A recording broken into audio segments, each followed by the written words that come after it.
Welcome to Gallant Conversations. Gallant is a business-to-business consultancy specializing in industrial innovation. We drive growth for our clients through strategies and insights in brand management and strategic communications. If you're in an industry focused on progress at the macro level, we're here to facilitate a conversation, starting now. All right, so welcome to Gallant Conversations. I'm your host, James, and I'm excited to welcome Stephanie Garcia today. Stephanie, your force, named like 50 woman you need to know in robotics, stood up the San Antonio Women chapter of robotics, key figure storyteller San Antonio. It's great to have you here. Love to first just kind of let you introduce yourself and correct me if anything I missaid or misstated. No, that's the best introduction anyone's ever given me. So, first of all, thank you so much for inviting me here today. This is super exciting. This is my first ever podcast, so thank you. But I am Stephanie Garcia with Port San Antonio. I am on our business development team as well as our communications team. And I discovered robotics in a robotics community about 6 years ago. So that's become a labor of love for me. I am not a roboticist. I'm not a technologist. I don't have an engineering degree. So the story is interesting about bringing a community together through the work I do at the port. So yeah, and so I mean, you're here with Marcel today. Y'all two together, great little tag team duo. Yeah, and you're what is it? Just kind of giving a little, survey in the area and seeing what Houston has to offer, and maybe have some sort of cross-promotional alignment or something of that nature in the works. But before I get into anything into specifics, and you tell me to be quiet when I need to be quiet, but tell me a little bit more about your background and how it kind of shaped to your career where it is today. Very cool. Well, I was born in San Antonio. Okay. I grew up in Southern California. And so I was there for a little over 20 years, and I've been back in San Antonio now for 10. And all of a sudden, I actually was recruited to Port San Antonio, but in our property management division. So for anyone who is not familiar with Port San Antonio, we are a former military installation, the former Kelly Air Force Base, that closed officially in 2000 with BRAC, or the base realignment and closure. So over the last 25 or so years, there's been different iterations of what that 1,900 acres should be. Really, we are tasked with creating jobs. And so I think within the last 6 years under new leadership with our CEO, Jim Perschbach, he really, took a look at what our assets were on our campus. So aerospace has always been the cornerstone of the port. Innovation in aerospace has been happening, I guess you could arguably say, since the early 1900s. Mm-hmm. So we've been kind of, leading that charge, aerospace innovation. But we also have the 16th Air Force on our campus, which is the entire U.S. Cyber Command. Therefore, what you'll see is, and we hate saying San Antonio is number 2 to DC. We said we're the fastest growing city for cybersecurity professionals. Most of their contracts will say they have to be in a certain proximity of their contractor. Sorry. Oh, we're good. Just a little vibrate. We got it. So as I was saying, so that is why we have seen over, especially I think within the last 10 years, a lot of these cybersecurity contractors relocating and standing up flags in San Antonio. This year alone, this calendar year, tomorrow, in fact, we're going to be introducing our 7th cybersecurity company. That's exciting. Relocating to our campus. We can't say who it is yet, though, right? No, we cannot. We gotcha. You can't. Right. We can't talk about cybersecurity. Yeah, I gotcha. It's a little tough, touchy subject for sure. So, I mean, you were kind of alluding to and kind of touching on the, the rich history that Port San Antonio has, right? And, the cause of it in the creation being in aerospace and space and defense, and then now entering into the advanced manufacturing, robotics, cybersecurity, defense, and then the incredible pieces of infrastructure that's going on, helping support this grand, big vision. We'll get into the grand, big vision a little bit later, but but maybe diving into a little bit of kind of what inspired you to get involved with Port San Antonio. I know you got it recruited and all that, but like, how does that, and like maybe articulating a little bit more of like the mission and the strategic vision, and kind of outlining a little bit more of like the cool stuff that's going on with the tech port and the campus. I mean, you have like the Wex Foundation there, you have an incredible museum, you have a collection from David that's going on. I think I got the name right, I don't know. Marcel over there probably going to correct me real quick. But yeah, no, just give us a little bit of information on that. Sure. Earlier I mentioned our CEO, Jim Perschbach, who kind of really saw our assets and came up with the brilliant idea of let's create an applied technology campus. So let's put the peanut butter with the chocolate, if you will. So now you're looking at Boeing, who does the upgrades and modifications of the FA-18 Super Hornet, which is the U.S. naval fleet. So, an aircraft can outside be great for 40 years, but with an inside, we've got to make some changes, maybe put a new cup holder, but really it is all about hold my beer. Yeah. Putting, the cybersecurity component, within those aircrafts, because now we're living in different times, right? So we're kind of creating this space where we're allowing these different industries to talk to one another, and where we have these creative collisions that we want to start happening. And then you think about the same with robotics. I mean, a lot of people who aren't familiar with robotics will say, robots are going to take over the world, and it's something super scary. And of course, it might be scary to some, but you definitely need that cybersecurity component within robotics, because you don't want a bad actor plugging into that and then, something not too bad happens. But if you have, like Plus One Robotics, if you have a robotic arm deployed into, let's say, an Amazon or a FedEx, I mean, that could halt an entire operation.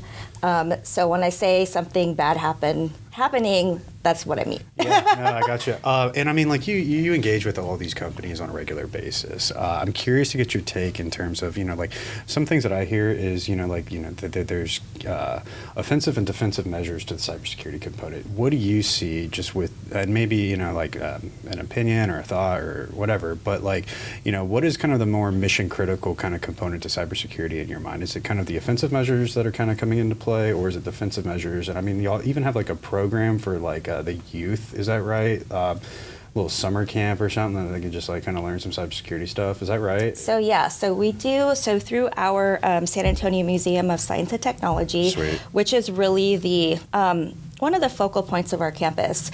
We are very dedicated to education and inspiring kids to pursue these careers within science and technology, engineering and math. And we also are able to bring them to this museum, this inspiration center, where they can really see things and touch things, whether it's, going back to robotics, but we also have flight simulators within that museum. So you can, jump in the seat, fly an airplane. And then David Monroe, you mentioned him. So about a year and a half ago, he actually built an eVTOL simulator. So the only other one that's, that we're aware of is something that the Air Force built.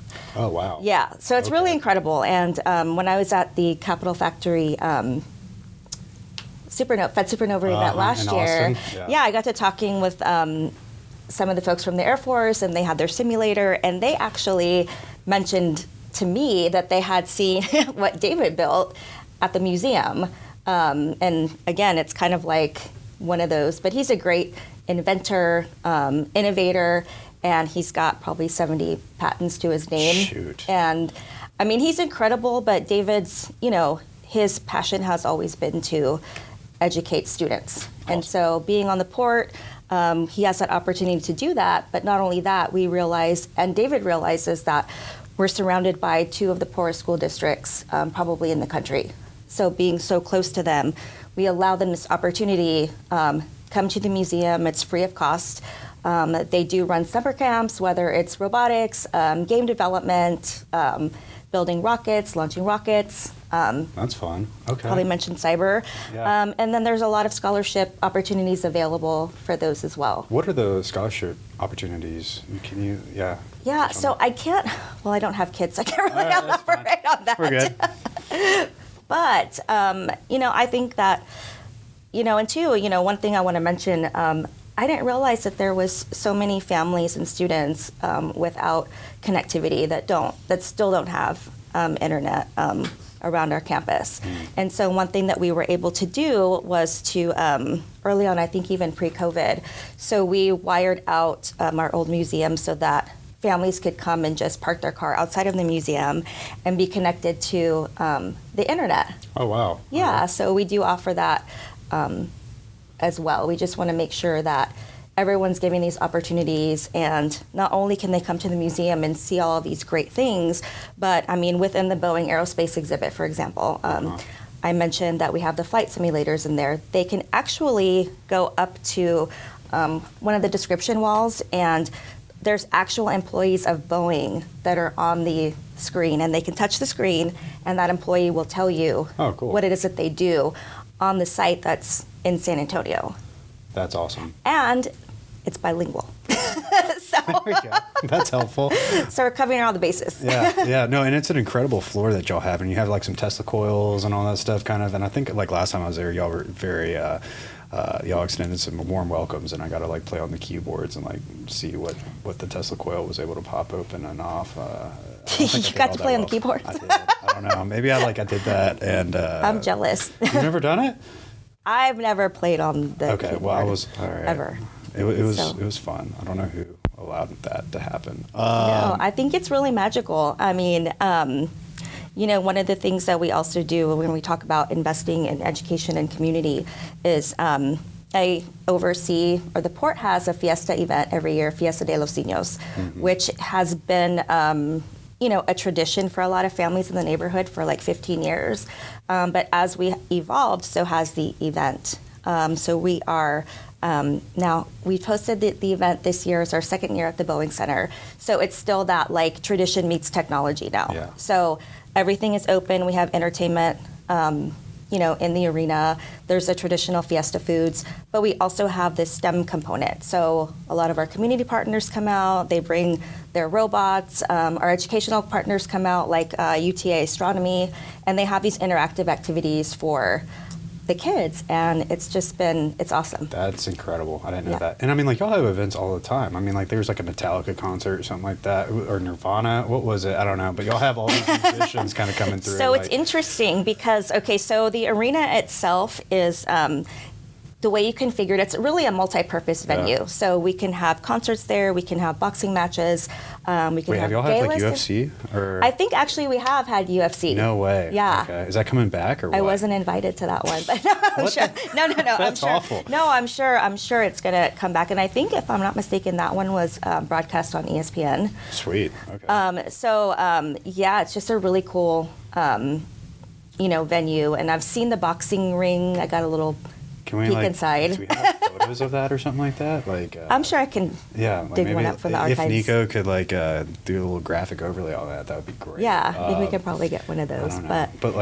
So so it's three like this, and it's built out as a state of the art venue when it comes to esports. So for the port, we believe that esports is a conduit to educations and career opportunities in STEM. And so not only do we have that whole arena to attract the talent to our campus, we also have a LAN gaming center with 65 state-of-the-art PCs. They've got a huge library of video games from very, very old school to the new school. And that is really to, like I mentioned, attract talent. And it's very affordable to go and play in the LAN center.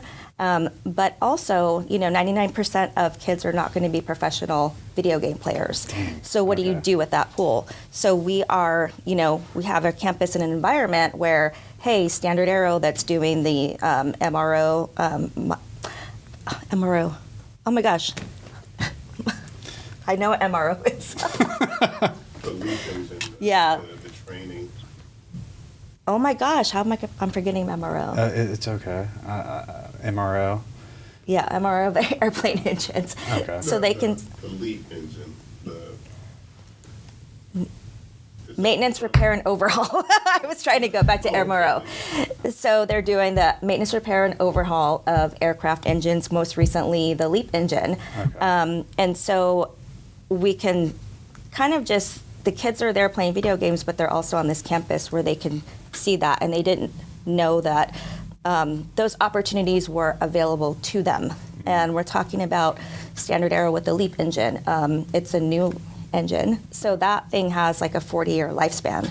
So, if you start with Standard Aero, you can have your entire career with Standard Aero, and you'll get paid handsomely. They'll pay for your education, and in fact, they have recently launched their own certification program. So it's a 12-week certification program. They really take anybody. I mean, they might take me, but that's a stretch. But anybody who has any kind of interest in technology, just having that curiosity, they can go through this 12-week program. And So any age group? well, I think probably like 18. 18 and up? Yeah. And Yeah. 12-week program free, or is it subsidized by the So government? the- Qualified, Yeah. the acumen, Yeah. and they will screen you into it. Okay, so they screen you into it, and like there's Where, Yeah. where do you so like just being at the port, and like is there an office, or do we get connected? Like, how do you get thrown into that bit? So I think everything that you need to know about the port is on Yeah. portsanantonio.us. Yeah. That is it's a wealth of knowledge. You can all find the- out anything about our customers. Yeah. Everything is there. So I would encourage people to go to Yeah. portsanantonio.us. There we go. I love it. And then,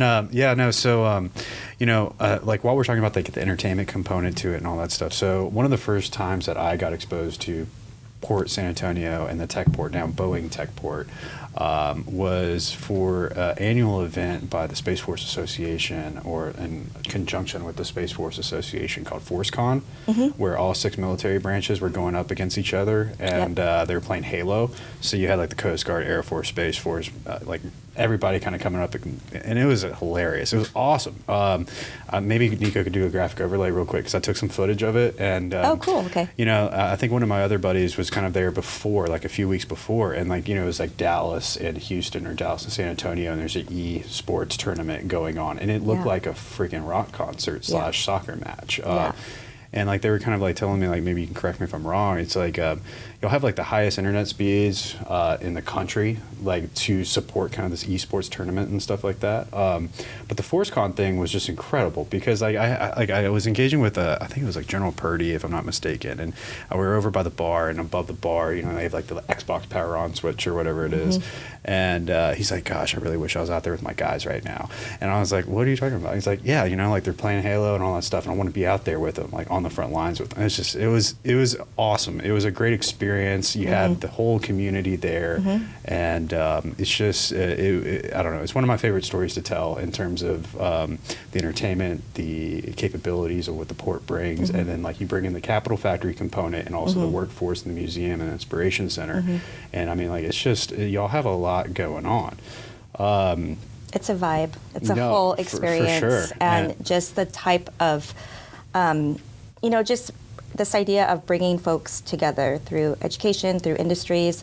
So it's interesting because I had mentioned 16th Air Force, which is military. So we have a long history with the military, and we are Military City, USA. But before we built the Boeing Center at Techport, there wasn't a close place to have lunch.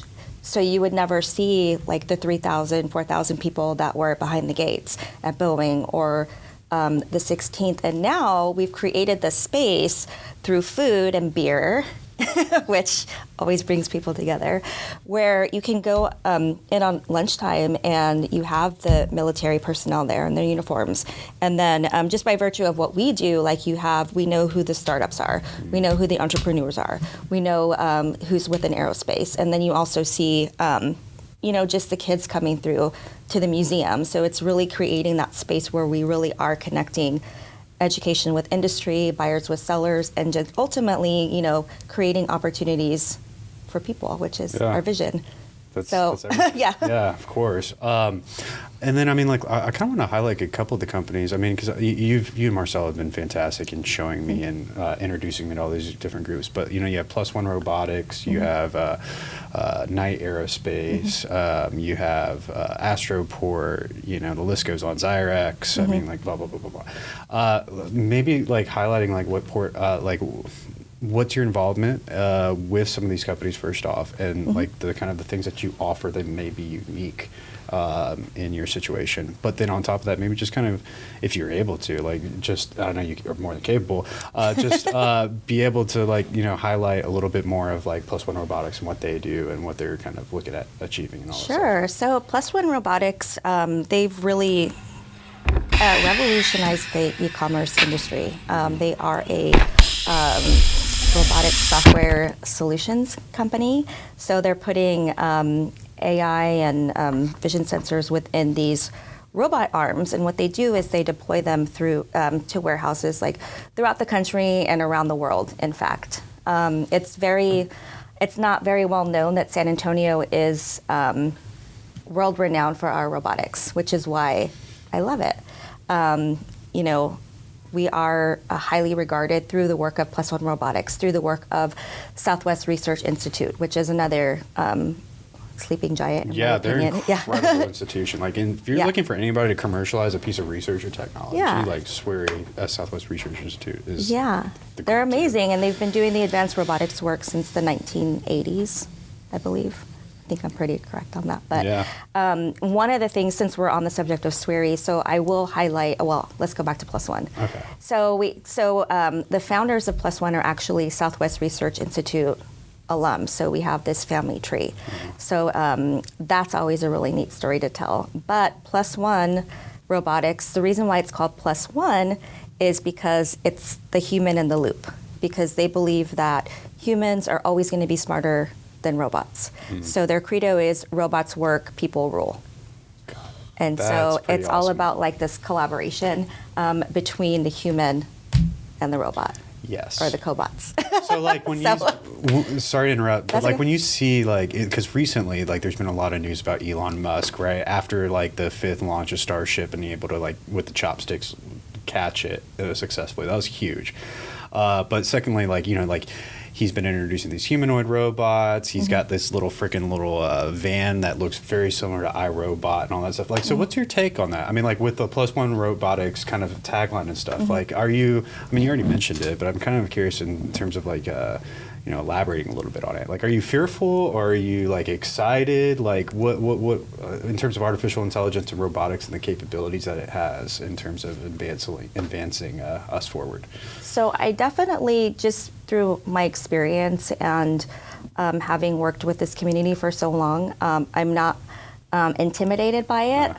It's an area I'd like to explore more. So I plan on going to Silicon Valley early December for the humanoid.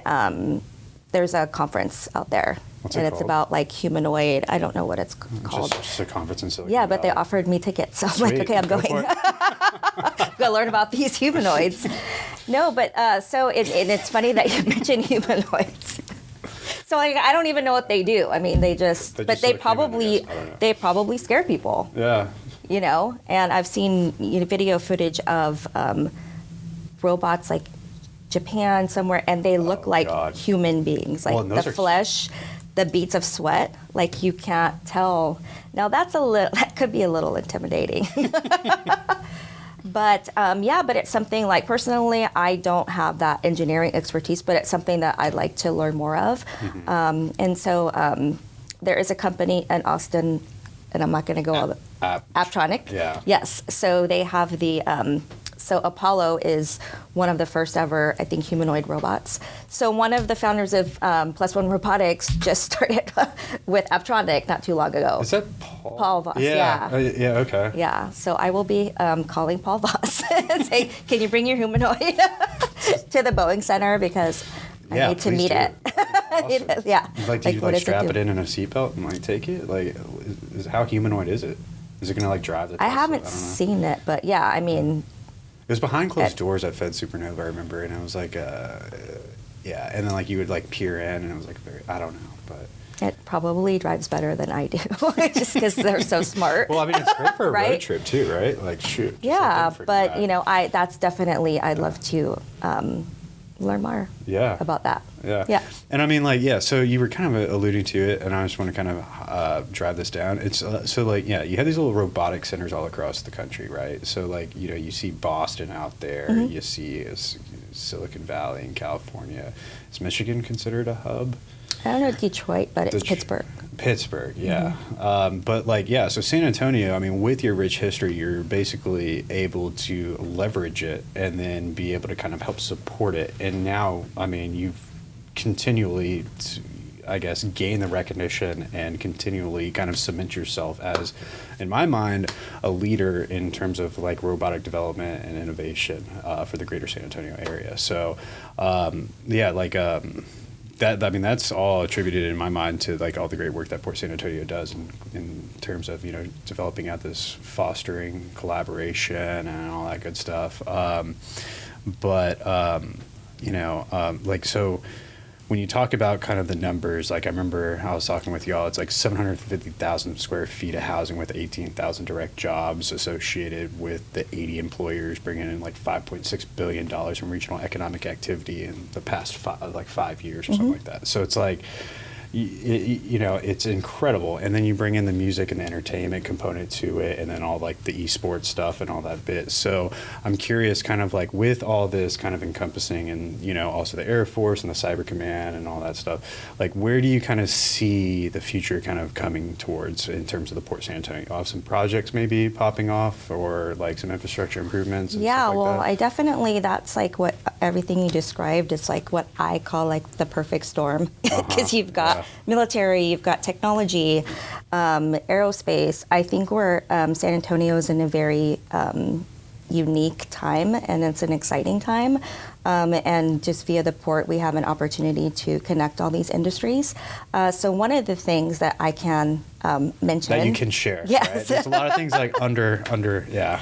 I don't want to pry too much. is our plans to build a vertiport for advanced mobility, or eVTOL. Yeah. Electric vehicle takeoff and landing. That's cool. So because we still have a runway, we have an FBO, or fixed base operator, which serves as the concierge for any of the private jets that do fly in to the port.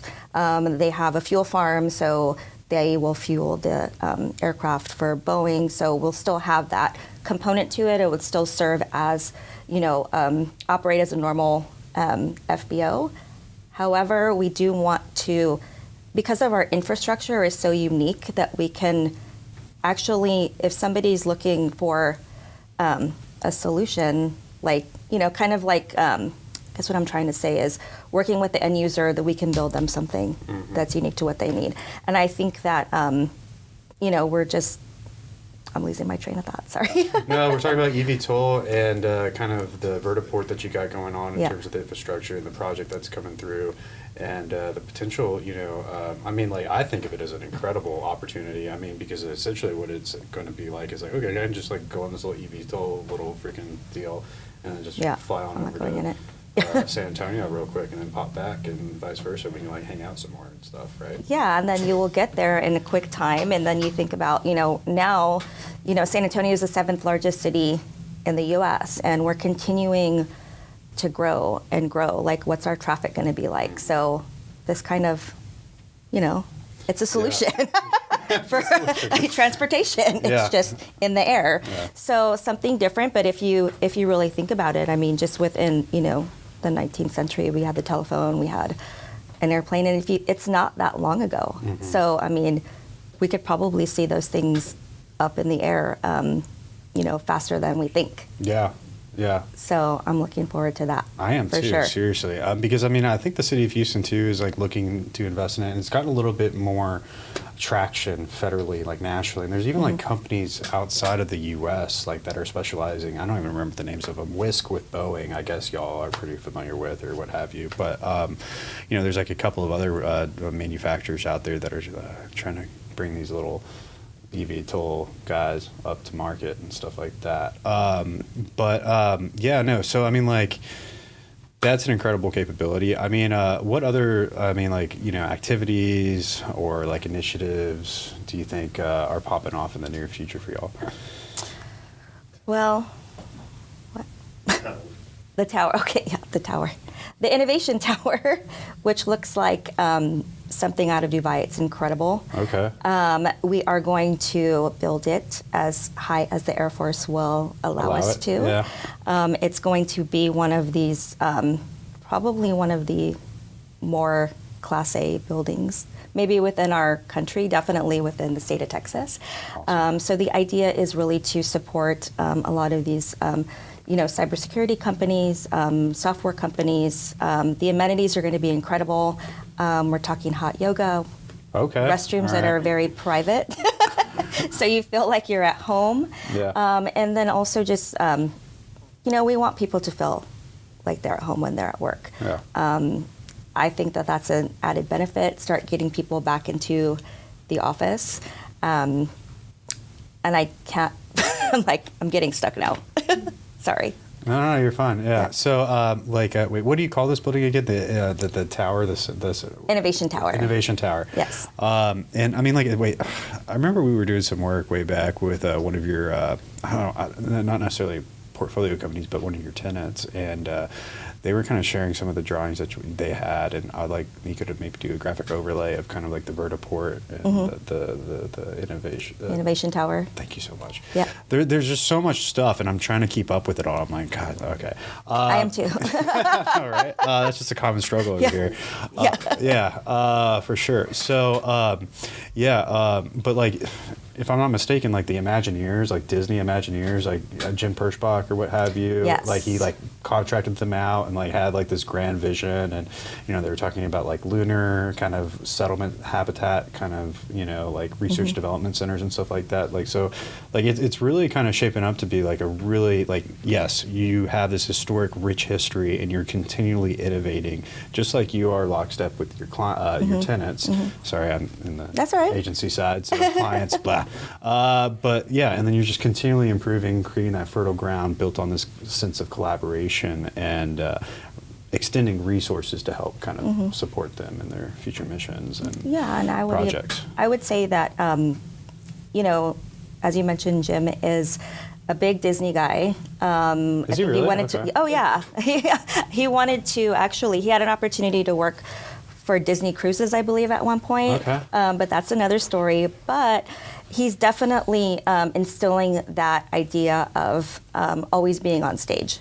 So even if we're, it's providing resources, we're providing the experience. We are allowing people to see what's within the possible and kind of like let them be in their like fairy tale moment. I know that kind of sounds weird, but they can see what they imagine, what they maybe couldn't imagine before, just by taking a walk through the Inspiration Center. And I mean, even adults, I hear it all the time. Like, I wish I had this when I was a kid. Yeah. I hear it all the time. Well, I mean, I wish I had a gaming center to go to, do like Halo and stuff like that. Like, gosh, like what you already have is fantastic, and then you're just continuing to build upon that. Yeah. It's freaking incredible. But I mean, like, yeah. So I mean, we've already touched on a lot, and I love seeing kind of where you're trying to go. But are there any upcoming events or developments, or anything particularly excited about, or like where can people reach you, or stuff like that? What are you looking for in terms of helping support the greater community and all that bit? I'm always looking for something. Just don't know what. Yeah, I'm always on the hunt for something, whether it's a new idea or a new partner, or how can I connect. Somebody might ask me for a resource to something, and I'll have it in the back of my head and I'll find it. Yeah. So it's an interesting role that I have. But what I'm looking forward to is this. The role that we have is really creating and expanding on this narrative of San Antonio and Texas, for that matter, being a place for innovation and technology, which I don't think we're traditionally known for. But all of that is here, and I think that we have enough talent and enough technology and just a lot of great places where people can come in, and even with the robotic stuff, I mean, as I mentioned, like that for me is just another strategy to tell this narrative of San Antonio being that place for innovation and technology. You know, we have those resources, we have the people, we have the educational institutions, and we're known throughout the world. I'll say it again. Yeah. So I always like, you know, to say that, and you know, I hope that I can meet more people like you, just in different cities throughout the state, and not tell them our story, but then also like, how do we tell the story together? Yeah. That's what I wait, think. You know, before we sign off, I mean, are you going to Japan? I mean, you got a ticket with Silicon Valley and all that stuff. Like, are you going to be able to like swing your way and go over to Japan? I hear it's like awesome over there. I don't know. I never know. Maybe, I mean, try and get that going. if you told me I was going to be anywhere near a robot 20 years ago, I would laugh. Yeah. I mean, even 5 years ago, I would laugh. So you just never know. 2 years ago, Yeah. we're good. Like, Yeah. Okay. And gotcha. this job, this role is like very grateful for it. Yeah. It's I'm inspired every day. I'm inspired by my teammates. You know, just the students I meet. They're so incredibly smart and sophisticated. Sometimes I talk with them and I'm like, oh gosh, I'm like, you don't need me, do you? You're you know, very well spoken, and I'm excited about that. And just today we were talking to a student at the Ion, and you know, he said it perfectly. Like, he's building a robot, and he was showing us the technology, but his main goal was to inspire others. And so that's what I think that we do at the port, and that's something that's kind of a part of the gig, and I love that. Yeah. No, that's great. Yeah. Well, I mean, Stephanie, I mean, I couldn't thank you enough for. I know you got to go. I mean, you're here in Houston and all that stuff. Just for a short bit. I wish I had you for a little bit longer. But, Me too. I really like it here a lot. It's really cool. Come on over anytime, seriously. Thank you. And I'd love to continue hearing the developments that are popping off, and if you have any other, you know, cool things going about. And I really hope that you get like some more tickets, like not just to but, like maybe Japan, you know, Japan, like yeah. somewhere cool in Australia. Europe. Yeah, Australia, like Post just Malone. That's happening later tonight. Yeah, pop on over. Yeah, for sure. Yeah. But no, thank you so much. No, I very thank much you. It's appreciate been it. fun. Yeah, I appreciate it. Yeah, thank you. Cool. Thanks. Thanks for joining this conversation with Gallant. We hope you enjoyed today's episode and gained meaningful insight. If you find this entertaining or helpful, subscribe and leave us a review. And don't forget to share this conversation with your network. For more resources and to stay updated with Gallant Insights and our amazing client portfolio companies, visit gallantculture.com. Join us next time as we continue to explore perspectives within the industrial innovation space propelling us forward. Until then, we ask you to stay thoughtful and curious.